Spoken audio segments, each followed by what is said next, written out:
if this was a situation where an individual was pulled over or was in an accident while they were drinking, then there would not be a discussion. That horrible accident, a police car. Is anybody trapped in their vehicles?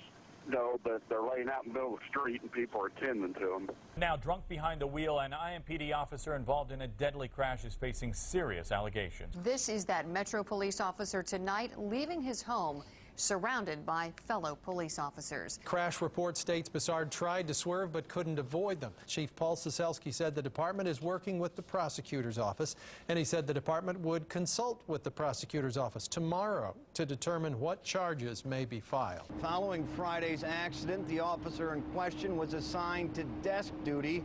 Today, when we were dispatched to his house, he was home.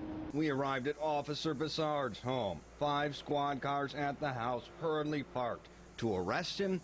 No, to console him. In a tersely worded statement from IMPD, they detailed the scene.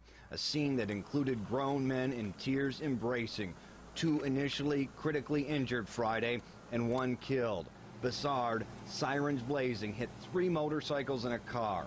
The release heavy on details, and not until near the end, line 8, does it mention Bassard tested positive for alcohol. Sources telling 24-Hour News 8 his level was .19, more than 2 times legally drunk. Bassard in camo shorts and a Chicago Cubs t-shirt, he made his way to the passenger side of a cohort. His destination on this night, unknown. You're looking at the damage to Tim Griffith's car. Nothing compared to the mangled motorcycles on 56th Street Friday. Everything just happened so fast. I mean, I'm talking within less than 4 to 5 seconds of hearing sirens, you know, we were involved in that accident. They didn't see it coming.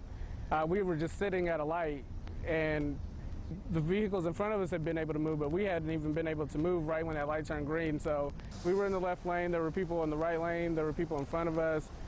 There was, absolutely nowhere for anyone to move at that point. Friday's crash was Bassard's 6th. And our team coverage continues now with sharp words from an attorney for the man involved in the crash. Erica Fly spoke with him tonight and joins us live with that part of the story. Erica? Trisha, that attorney tells me he's adjusting his lawsuit against Officer Bassard and the Metro Police Department in light of the new allegations.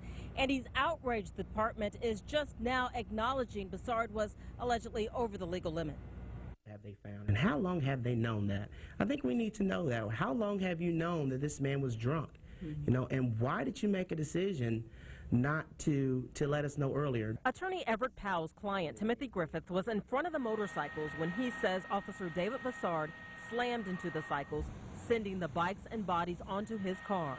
Powell believes authorities knew Bassard was drunk at the scene on Friday and did nothing about it. Griffith was eventually able to leave the scene and went out of town. Powell says hours later, Griffith got a surprising call from police. They forgot to give him a breathalyzer and needed to come do one. My client obviously was in no way, shape, or form involved in causing any of this harm that has been caused, but yet they travel 2 hours after this accident to give him a breathalyzer test. And I think the fact that they did that was to try to say that maybe my client would have been a participant in what happens. Griffith was suing for negligent infliction of emotional distress. In light of the allegations Officer Bassard was drunk, Powell's now changing that to intentional infliction.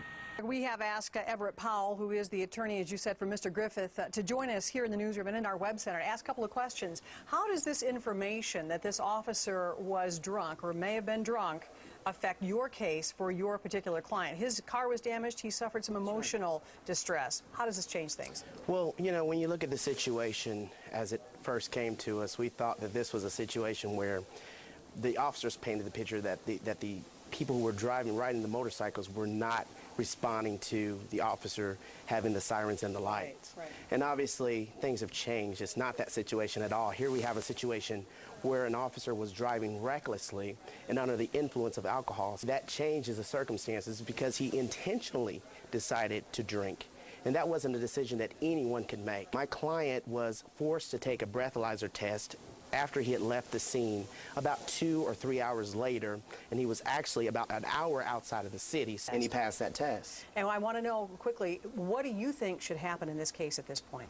Well, I have a problem with the administration saying that they're consulting working with the prosecutor's offices to decide what to do.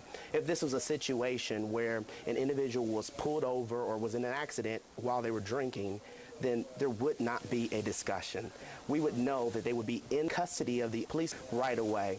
And so this tells me that this administration is not taking this situation seriously. This is a situation where they tried to sweep it under the rug. The mayor should have been the one that brought that to the forefront, and this disclosure that they gave, I don't think is acceptable. I think that we should have heard from our mayor saying what is going on and how they're going to respond.